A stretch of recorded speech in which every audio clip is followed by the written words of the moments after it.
नमस्कार दोस्तों, चलिए जानते हैं उत्तर प्रदेश के हर जिले हर गांव की छोटी बड़ी खबरों को सिर्फ 10 मिनट में। और वीडियो पसंद आए तो हमारे न्यूज़ चैनल को सब्सक्राइब करना ना भूलें। डिप्टी सीएम केशव प्रसाद मौर्य ने स्तरहीन और गिरी हुई सोच करार दिया, जबकि मंत्री बृजेश पाठक ने कहा कि राजनीति में ऐसी नीचता पहले नहीं देखी गई। संभल जांच रिपोर्ट। सांसद वर्ग के भाषण के बाद तुर्क और पठानों के बीच हुई थी हिंसा, भड़काए गए थे नमाजी। उत्तर प्रदेश में संभल की हिंसा की जांच रिपोर्ट में खुलासा हुआ कि सांसद जियाउर रहमान बर्ग के भाषण के बाद तुर्क और पठानों के बीच झगड़ा भड़का। 450 पन्नों की जांच में दंगों के इतिहास, हिंदुओं की आबादी घटने और धार्मिक स्थलों के अस्तित्व पर असर समेत तमाम बिंदुओं का विश्लेषण किया गया। रिपोर्ट में भविष्य में ऐसे हालात रोकने के उपाय भी सुझाए गए हैं। विवाहिता को दहेज के लिए पिलाया तेजाब, इलाज के दौरान 17 दिन बाद मौत। उत्तर प्रदेश में दहेज न मिलने पर अमरोहा की एक विवाहिता को तेजाब पिलाने का सनसनीखेज मामला सामने आया। 17 दिन इलाज के बाद पीड़िता ने दम तोड़ दिया। पुलिस ने मामले में हत्या की धाराओं में मुकदमा दर्ज कर कार्रवाई शुरू कर दी है। शादी के बाद से ही पति, सास, ससुर और अन्य परिजनों द्वारा दहेज की लगातार मांग और प्रताड़ना की जा रही थी। बीजेपी से गठबंधन तोड़ने की चर्चाओं के बीच बृजेश पाठक से मिले संजय निषाद। मुलाकात की वजह ये बताए। उत्तर प्रदेश में बीजेपी से गठबंधन तोड़ने की चर्चाओं के बीच संजय निषाद ने उप मुख्यमंत्री बृजेश पाठक से मुलाकात की। संजय निषाद ने कहा कि यह शिष्टाचार भेंट थी जिसमें प्रदेश की समृद्धि, विकास और जनहित से जुड़े विषयों पर चर्चा हुई। उन्होंने बताया कि नया उत्तर प्रदेश तेजी से प्रगति कर रहा है। उप मुख्यमंत्री बृजेश पाठक ने भी हूबहू इसी तरह का संदेश साझा किया। बेटी की शादी करनी है, पूर्व डीजीपी प्रशांत कुमार की पत्नी ने रखी मन की बात। तो क्या बोले प्रेमानंद महाराज। उत्तर प्रदेश में वृंदावन के संत प्रेमानंद महाराज से पूर्व डीजीपी प्रशांत कुमार और उनकी पत्नी आईएएस डिंपल वर्मा तथा बेटी ने मुलाकात की। इस दौरान प्रेमानंद महाराज ने प्रशांत कुमार से कहा कि आपने देश और प्रदेश की सेवा की है, अब रिटायर होकर समाज और भगवान की सेवा करें और ऐसे कर्म करें कि अगले जन्म में फिर मनुष्य बने। योगी जी आपका दारोगा मुकदमा दर्ज करने को मांग रहा 20,000 की रिश्वत, पीड़ित ने खून से लिखा पत्र। उत्तर प्रदेश के अलीगढ़ जिले में थाना गांधी पार्क के दारोगा महेश यादव पर रिश्वत का गंभीर आरोप लगा है। पीड़ित संतोष कुमार का कहना है कि दरोगा ने मुकदमा दर्ज करने के एवज में उससे ₹0.00 की रिश्वत मांगी। मामले की शिकायत पर संतोष ने खून से पत्र भी लिखा है।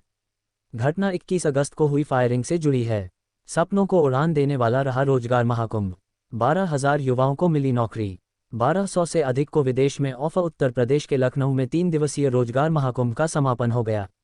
इस दौरान 12,000 से अधिक युवाओं को नौकरी की गारंटी मिली, जबकि 1,200 से अधिक को विदेश में ऑफर मिले। हॉल में प्रदेश के अलग अलग जिलों से आए युवाओं की आंखों में अच्छी नौकरी की उम्मीद साफ नजर आ रही थी। मेरठ के समीर गुप्ता बने केन्या में दुबई इस्लामिक बैंक के सीईओ। इंटरनेशनल बैंकिंग में कमाया नाम, पिता बोले विदेश में भारत का नाम रोशन करें। उत्तर प्रदेश के मेरठ के Sameer Gupta Dubai Islamic bank के सीईओ और मैनेजिंग डायरेक्टर बने हैं। पिछले 30 वर्षों में उन्होंने इंटरनेशनल बैंकिंग में खास पहचान बनाई है और मिडिल ईस्ट, एशिया व अफ्रीका के city bank, standard chartered Mashrak bank और दोहा बैंक जैसी संस्थाओं में सीनियर पदों पर काम किया है। सीएम योगी ने दे दिया बड़ा निर्देश, जल्द शुरू होगी होमगार्डों के रिक्त पदों पर नए एनरोलमेंट की प्रक्रिया। उत्तर प्रदेश में मुख्यमंत्री योगी आदित्यनाथ ने होमगार्डों के रिक्त पदों पर नए एनरोलमेंट की प्रक्रिया जल्द शुरू करने के निर्देश दिए हैं। उन्होंने नियमों में संशोधन पर जोर देते हुए समयबद्ध, पारदर्शी और निष्पक्ष भर्ती सुनिश्चित करने के लिए पुलिस भर्ती एवं प्रशिक्षण बोर्ड के सहयोग से नया बोर्ड गठित करने का भी निर्देश दिया है। ब्लैकमेलिंग कर शारीरिक शोषण करने वाले युवक के प्राइवेट पार्ट पर युवती ने मारा ब्लेड। उत्तर प्रदेश के हरदोई जिले के मल्लावा नगर में ब्लैकमेलिंग और शारीरिक शोषण से परेशान युवती ने आरोपी युवक के प्राइवेट पार्ट पर ब्लेड से वार कर दिया। युवक लहूलुहान होकर भाग रहा था, लेकिन पुलिस ने उसे पकड़कर सीएचसी में भर्ती कराया। आरोप है कि युवक ने पहले युवती का नहाते समय वीडियो बनाकर ब्लैकमेलिंग शुरू की और बाद में अन्य आपत्तिजनक वीडियो भी बना लिए।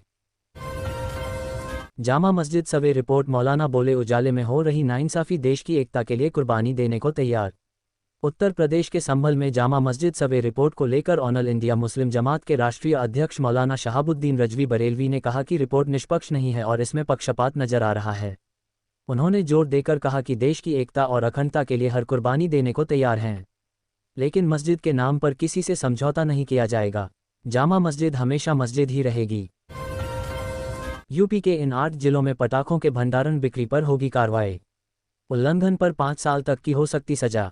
दिल्ली एनसीआर में पटाखों पर सुप्रीम कोर्ट के प्रतिबंध के बाद पश्चिमी उत्तर प्रदेश के मेरठ, गाजियाबाद, गौतम बुद्ध नगर, बुलंदशहर, हापुड़, बागपत, शामली और मुजफ्फरनगर जिलों में पटाखों के निर्माण, भंडारण, बिक्री और उपयोग पर प्रतिबंध लगा दिया गया है। उल्लंघन करने वालों पर पर्यावरण संरक्षण अधिनियम के तहत कार्रवाई की जाएगी, जिसमें जुर्माना और सजा का प्रावधान है। ऑनलाइन गेम की लत से शिक्षक हुआ कंगाल, गंवाए 1.25 करोड़, बच्चों की फीस तक के पैसे नहीं बचे। उत्तर प्रदेश के सुल्तानपुर में ऑनलाइन गेमिंग के लालच में एक शिक्षक कंगाल हो गया। उन्होंने खेल में 1 रुपया व करोड़ गंवा दिए और कर्ज में डूबे शिक्षक ने पुलिस से मदद मांगी। कुरबार थाना क्षेत्र के श्री रामपुर गांव के शिक्षक फूलचंद ने 9 महीने पहले 7 लाख रुपए लगाकर 18 लाख की कमाई की, लेकिन बाद में गेम की लत लग गई और रात भर खेलते रहे।